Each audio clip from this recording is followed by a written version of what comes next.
La parole est à Madame Caroline Fiat.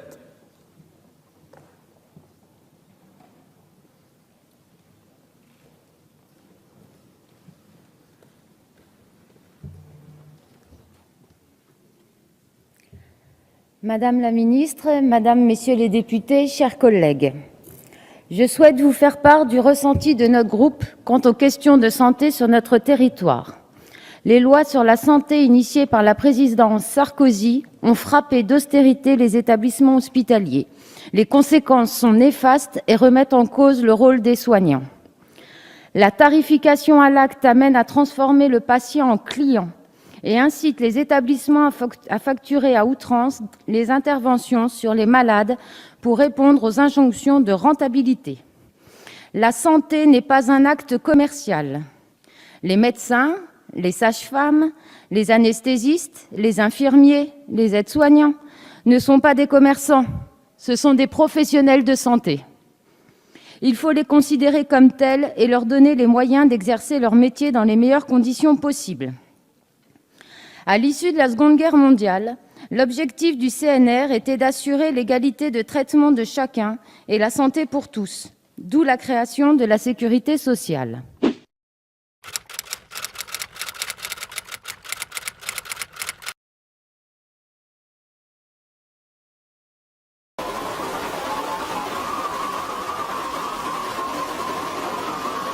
Je vous rappelle par ailleurs qu'à cette période, la situation économique du pays était bien moins favorable qu'aujourd'hui. Ce n'est donc pas une question d'argent, mais avant tout une question de volonté. Notre système de santé a longtemps été l'un des plus performants de l'ensemble des pays développés. Il était cité de par le monde comme un modèle de référence. Il subit désormais 30 ans de politique de libéralisation qui ne cesse de réduire ce qui a été construit. Avec 4 milliards d'euros de ressources en moins sous le précédent quinquennat, c'est tout un secteur public qui tire la langue. Aujourd'hui, vous vous contentez de répondre aux injonctions économiques et libérales de l'Union européenne. Vous proposez une plus grande déréglementation des professions de santé et une mise en concurrence des travailleurs. En ouvrant la porte à une inscription par simple clic sur Internet, vous préparez le dumping social entre les pays membres de l'Union européenne. Vous retirez la confiance et les règles de nos systèmes de qualification. Cela doit rester le fruit d'un engagement et d'une formation exigeante, comme les institutions républicaines savent les dispenser et les reconnaître. La baisse d'encadrement des professions n'a jamais profité aux patients et encore moins aux usagers. En bout de chaîne, ce sont bien les patients qui subissent des conditions de soins inadaptées. Manque de lits, traitements non remboursés et autres mesures drastiques. Cela doit alerter sur une chose, nos métiers de santé ne suscitent plus l'envie. On ne devient pas soignant par hasard, mais on le devient par vocation. Les mesures de déréglementation des métiers de la santé veulent déconnecter la qualification avec l'exercice d'une profession. Cela revient à tirer vers le bas les qualifications requises pour l'exercice de professions de santé. Le précédent gouvernement était revenu, bien que trop timidement, sur les dépassements d'honoraires dans les établissements publics. Vous souhaitez revenir sur ce point alors qu'il convient de l'amplifier. Notre groupe est fermement opposé à ces dépassements quand 3 Français sur 10 renoncent déjà à se soigner pour des raisons principalement pécuniaires. Laissez les malheurs au passé et le goût du bonheur à l'avenir. Nous vous proposons d'ouvrir un vaste plan de réflexion sur la santé publique en vue de respecter une des valeurs fondamentales de notre République, l'égalité. Donnez la chance à chacun d'être soigné dans des conditions que chaque être humain mérite. Libérez de la pression constante les travailleurs, mettez fin à la pénurie de moyens matériels et humains que connaissent nos structures de santé, qu'elles soient publiques ou privées. Les mesures prises ces dernières décennies portent des conséquences graves, comme la baisse de l'espérance de vie en bonne santé des plus démunis. J'ose croire que vous entendrez que cette situation ne peut pas être réglée par davantage de libéralisation et de déréglementation. La santé a besoin de structures, de personnel formé et en nombre suffisant, de conditions d'exercice dignes. Nos expériences professionnelles, militantes et citoyennes sont garantes d'une bonne compréhension des problèmes rencontrés par la population aujourd'hui. En effet, nous avons tous été élus en regard de nos parcours professionnels qui ont motivé les électeurs. Dans ma circonscription, j'ai reçu de nombreux témoignages de la part de professionnels de santé. Face à une aide-soignante, ils se sont dit qu'ils seraient entendus, que je connaissais leurs conditions de travail. Ils ont eu raison. Tous sonnent l'alarme. Nous n'en pouvons plus. Madame la ministre, vous connaissez notre quotidien et celui des patients. Mais je me permets ici de les rappeler à tout à chacun. Notre métier principal est de maintenir les 14 besoins fondamentaux de Virginia Anderson. Je vais vous les citer pour décrire les réalités de notre quotidien. Le premier besoin, respirer. Chose assez simple en soi.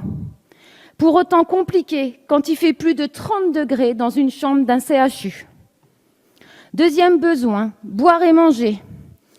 Pourrions-nous, s'il vous plaît, avancer sur le projet de loi interdisant le gavage des oies et des canards en France, pour que nous puissions très rapidement interdire ce même gavage sur des êtres humains. Le troisième besoin, éliminer. Capacité d'une personne à être autonome pour éliminer sel et urine et assurer son hygiène intime. Besoin tellement évident, sauf que par manque de temps pour accompagner les patients aux toilettes, la pose d'une protection est devenue systématique. Quatrième besoin, se mouvoir, maintenir une bonne posture, qui est la capacité d'une personne à se déplacer seule ou avec des moyens mécaniques. Nous n'avons pas le temps. Ce sera donc fauteuil roulant ou maintien au lit pour tout le monde. Cinquième besoin, dormir, se reposer. Heureusement, les somnifères existent et à la grande joie des laboratoires pharmaceutiques. Sixième besoin, se vêtir et se dévêtir. Pour gagner du temps, nous allons découper vos vêtements dans le dos. Comme ça, on pourra vous habiller plus facilement et plus rapidement. Septième besoin, maintenir sa température corporelle dans la limite de la normale.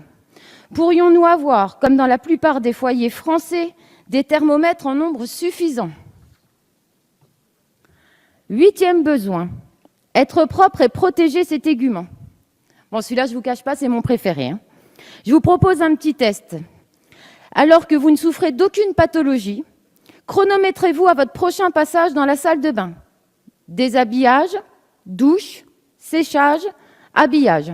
On oublie le coup de peigne et le brossage de dents, pas le temps. Si vous dépassez les 6 minutes, et ce sera certainement le cas, interrogez-vous, demandez-vous comment ou par quel miracle nous arrivons à faire une toilette sur un corps souvent meurtri en seulement 6 minutes. Le 9e besoin, éviter les dangers. Dorénavant, cela se résume à attacher le patient à son lit. 10e besoin, communiquer avec ses semblables. Considérez-vous, Madame la Ministre, que répondre aux patients « Désolé, je n'ai pas le temps » constitue un moyen de communication sociale? Je vais rassembler les 4 derniers besoins fondamentaux qui sont agir selon ses croyances et ses valeurs, s'occuper en vue de se réaliser, se récréer, apprendre. Un grand et très grand merci et respect à toutes les personnes bénévoles qui, par leurs actions, permettent que ces derniers besoins soient préservés. Voici donc, en 2017, ce que sont devenus les 14 besoins fondamentaux dans le milieu médical français. Nous, les soignants, nous portons sur nos épaules le mal-être des patients. Nous sommes dévorés par les accidents de travail provoqués par la fatigue et le stress. Certains d'entre nous abandonnent l'exercice de nos métiers et, plus grave encore, certaines situations ont conduit nombre d'entre nous au suicide. Mesdames et messieurs, ce sont 14 soignants qui se sont donné la mort en moins d'1 an.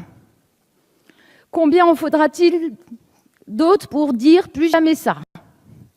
C'est d'ailleurs la question posée par le personnel en grève des Opalines dans le Jura, qui, après plus de 100 jours de grève, ont interpellé Florence Aubenas dans Le Monde par cette interrogation.